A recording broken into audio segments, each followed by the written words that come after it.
네, 파워인터뷰 오늘 순서입니다.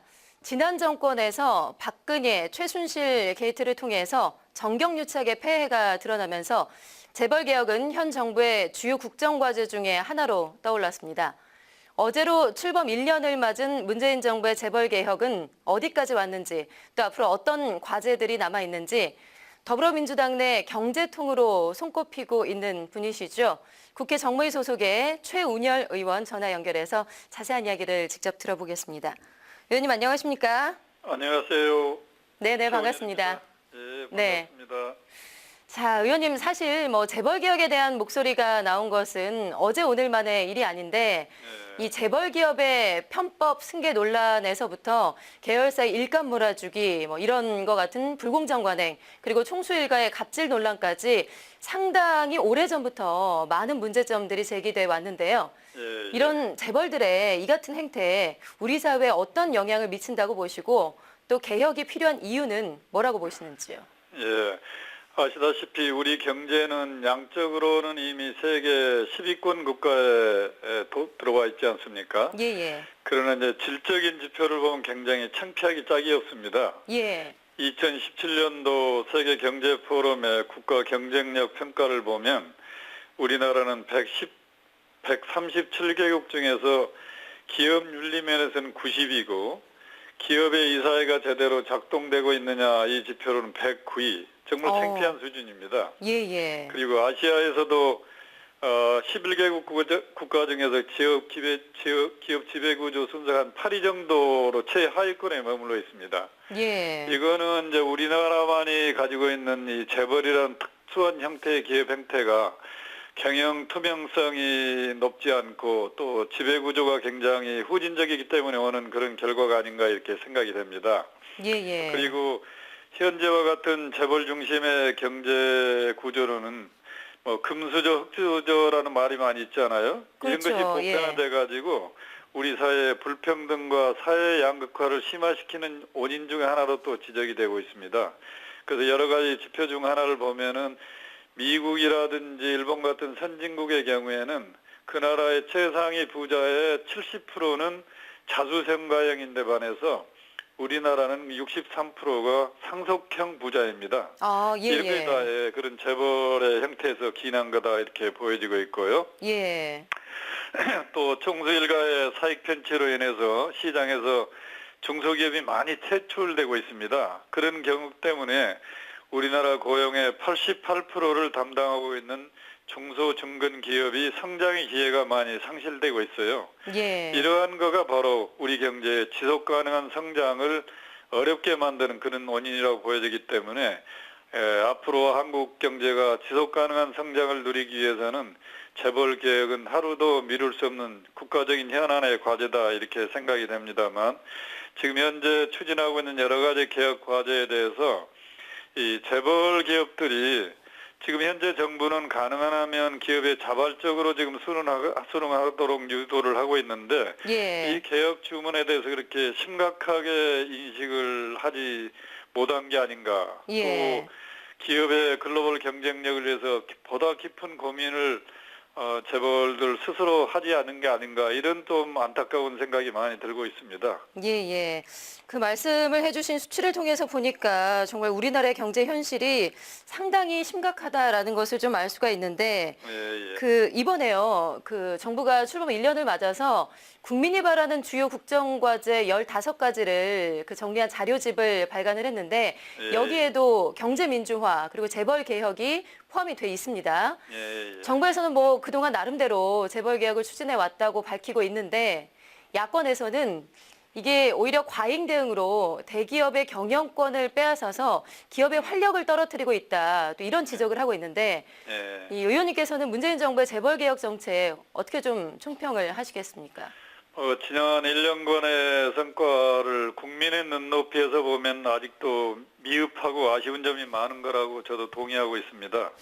그런 나름대로 여러 가지 노력을 하고 있습니다만 그 효과가 현실화되기까지에는 상당한 많은 시간이 요합니다.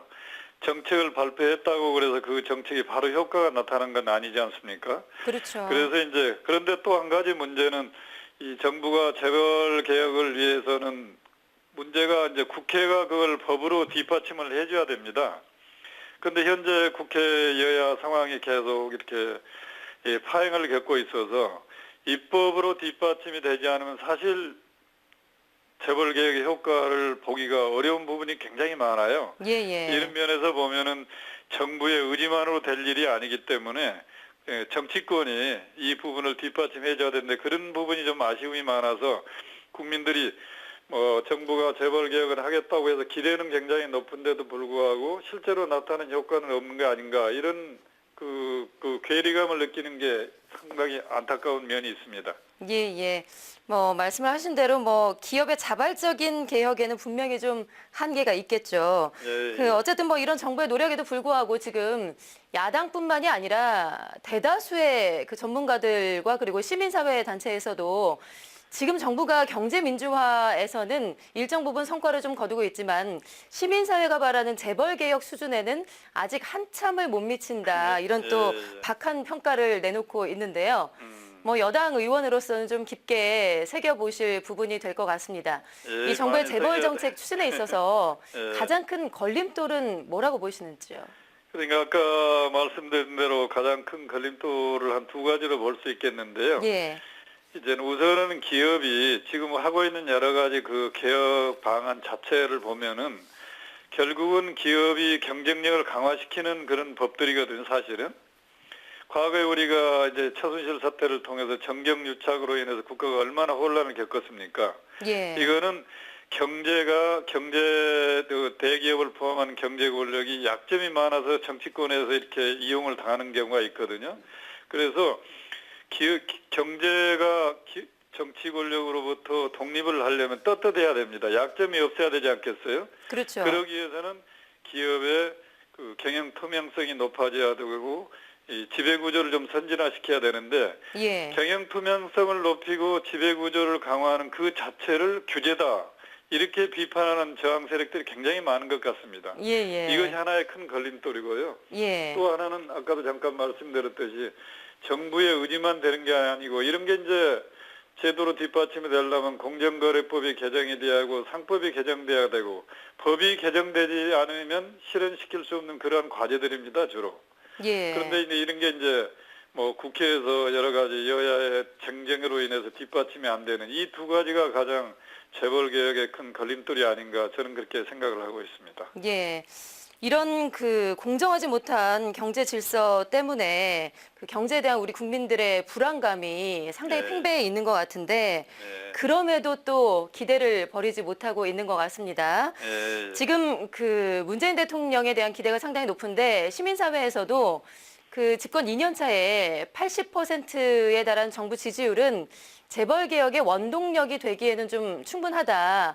이런 기대감을 나타내고 있어요. 그리고 어제 김상조 공정거래위원장도 지금 앞으로 3년에서 5년 내에 재벌개혁을 좀 마무리 짓겠다. 이렇게 밝혔는데 이런 정부의 재벌개혁 정책에 있어서 가장 우선적으로 추진을 해야 할 부분 그리고 더 노력을 좀 해야 할 그런 부분은 뭐라고 보시는지요? 그런 부분 우선은 대통령께서 가지고 계시는 재벌 개혁에 대한 의지가 확고하다는 걸 우리가 좀 인식을 해야 될 것 같고요. 예. 또 우리 경제가 지금 대내적으로 여러 가지 어려운 리스크에 직면해 있지 않습니까? 이런 개혁을 하다 보면 과거의 우리 경험으로 보면은 경제가 어려운데 왜 그렇게 제도의 개혁을 하려고 하느냐 이런 얘기들이 많이 있습니다. 예. 그래서 이런 리스크 관리를 철저하게 하면서 제도 개혁을 해야 성공할 수 있을 것 같고요. 또 국민들께서도 지금 보여주신 그러한 지지를 앞으로도 계속 보여주셔야 정부가 힘을 가지고 이런 개혁을 추진할 수 있으리라 이렇게 생각이 됩니다. 그러니까 이런 것을 통해서 우리가 불가역적이고 시스템화된 일관성 있는 재벌개혁 정책을 추진하는 지속 가능한 동력을 계속 유지하는 것이 필요하다고 생각이 됩니다만 재벌 기업들도 글로벌 경쟁 시대에 걸맞게 인식 변화와 준법 경영 그리고 총수 일가의 기업 경영에 대한 무임승차와 기업을 통한 사익 편취 유혹을 끊어내야 됩니다.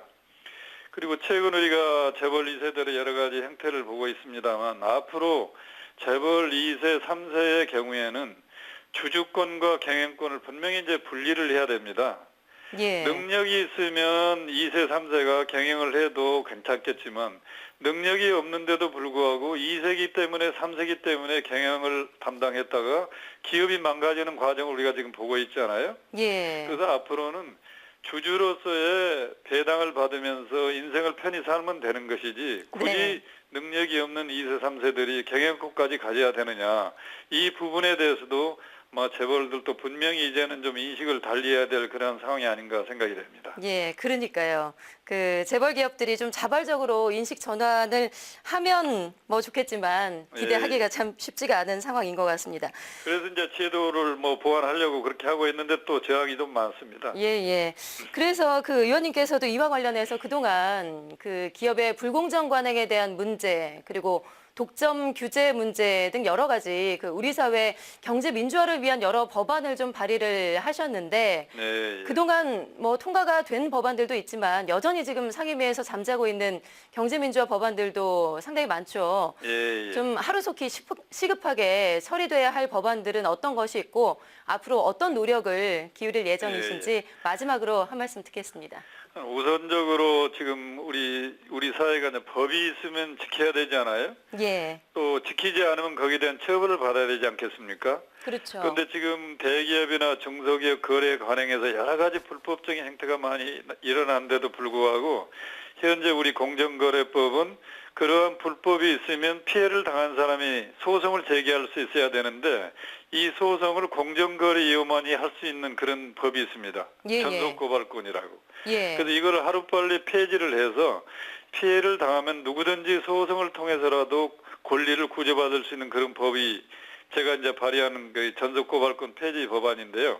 이게 가장 빨리 좀 국회에서 통과됐으면 하는 그런 법이고요. 예. 또 하나는 이제 아까 말씀드린 듯이 기업의 경영 투명성을 높이고 지배구조를 선진화시킬 수 있는 그런 이제 안들이 우리 상법 개정안이 발의된 게 있습니다. 다중대표 소송제 문제라든지 집중투표제 도입 문제라든지 이런 것들이 가능한 한 빨리 도입이 되어야 기업이 오직 국제시장에 가서 경쟁력만 생각하고 정치권의 눈치 안 보고 할 수 있는 그런 법안들을 빨리 통과시키고 싶은 게 제 욕심이고요. 예.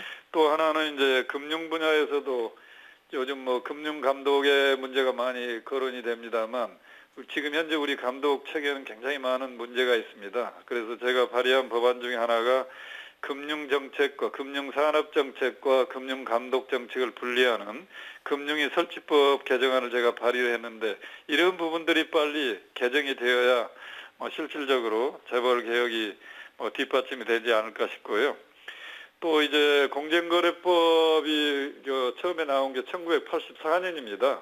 상당히 오래됐네요. 예, 오래된 거기 때문에 지금 현재 경제 상황을 잘 담지 못하고 있어요. 예, 전혀 맞지가 않죠. 예. 그래서 이제 김상조 위원장하고 같이 공정거래법을 전면적으로 이 시대에 맞게 전면적으로 개정하는 작업을 지금 서두르고 있습니다.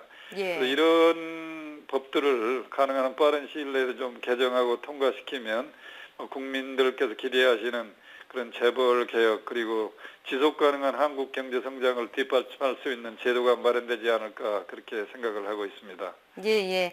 의원님이 말씀하신 대로 그 욕심 좀 다 이루어졌으면 좋겠고요. 예. 그 문재인 정부 출범 이후 지금 1년이 지났는데 앞으로 남은 4년 동안 정부 여당이 함께 좀 힘을 모아서 경제 민주화와 공정 경제 성과를 좀 낼 수 있도록 재벌 개혁에 좀 더 적극적으로 나서 주시길 바라겠습니다. 오늘 말씀 고맙습니다. 네, 고맙습니다. 감사합니다. 예, 지금까지 더불어민주당의 최운열 의원과 말씀을 나눠봤습니다.